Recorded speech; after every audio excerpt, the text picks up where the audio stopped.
Hello and welcome to another Tabletop Games blog Takebacks episode.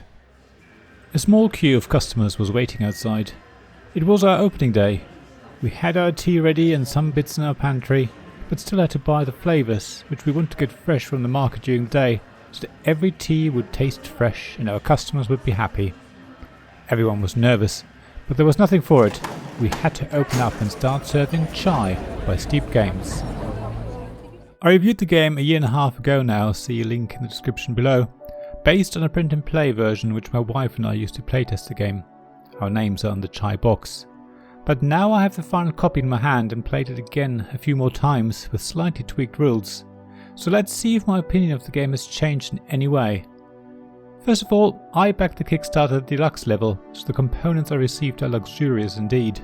Please see my unboxing video for more details, but in short, you get the metal coins, which I always love, game trays inserts to store many of our tokens, a metal first player token, which is nice but not necessary in my view, and a number of extra cards which give you more variability, which is always welcome.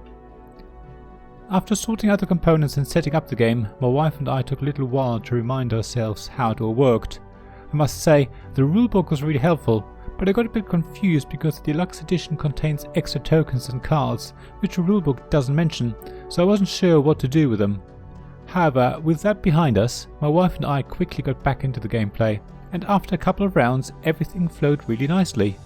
I was quickly reminded why I backed chai in the first place. It was the market mechanism. That's what made the game so interesting for me and made it stand out from other games of a similar type. Getting resources to complete objectives by selecting actions and taking advantage of bonus actions that has been done so many times in the past, yet chai was the first game that I came across at the time that had a special way of how you acquire resources, or to be more precise, the flavours, and I've not seen this mechanism since.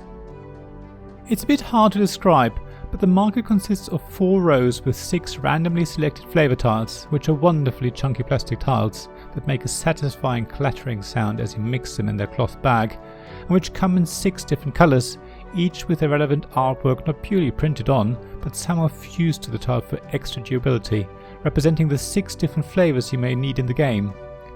As you buy flavours, the gaps created are filled by sliding the remaining tiles in a row to the left, which may create clumps of the same flavour tiles adjacent horizontally or vertically. When that happens, you buy whole clumps of them in one action, which means you're getting more for your money, and you're also able to complete your customers' orders, the objectives in the game, more quickly. You do really have to think about the order in which you buy your ingredients to ensure you purchase them in the most efficient way possible, but without leaving the next player a large clot of flavours they need. To me, it's a mark that really makes chai shine. The rest of the game is pretty much the sort of thing you have seen before, but it all becomes secondary because your focus is on the market. In a way, it's a shame that the pantry, which is another place to get ingredients that some of your customers want, doesn't work in very much the same way as the market. I think it would have been amazing to see this mechanism used more in the game. Overall, the game really has a stunning table presence, and the deluxe components take that one notch higher.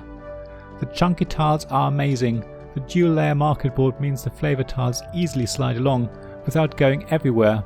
All cardboard components are really thick and varnished in some way to make them really durable, plus the highly detailed plastic cups for the customers' tips just look beautiful. The illustrations everywhere are also really gorgeous, and there are a lot of board game cameos everywhere that you want to keep an eye out for.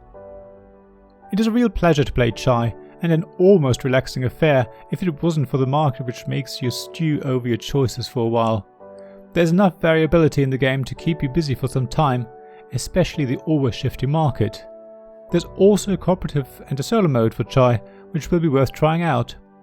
As you can tell, my opinion of chai hasn't changed, only insofar that I love the deluxe edition even more than the print and play, so I will not take back my original review, instead even more strongly recommend you give chai a go yourself. Thank you for listening to this Tabletop Games blog Takebacks podcast.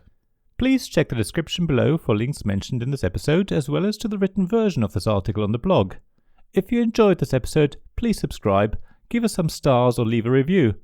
Please also tell your friends about me, and if you want to offer financial support, check out my Patreon and Ko-fi pages, links to which you'll find in the blog at tabletopgamesblog.com. So thank you again for listening, and I hope to see you again soon. This podcast was made possible by the generous help of my Patreon supporters: Royal Patron Sean Newman, Castle Guard David Miller, Dice Masters Alex Bardi, Paul Grogan and James Naylor, and Shining Lights Robin Kay, Sarah Reed, Tim Vernick and We're Not Wizards.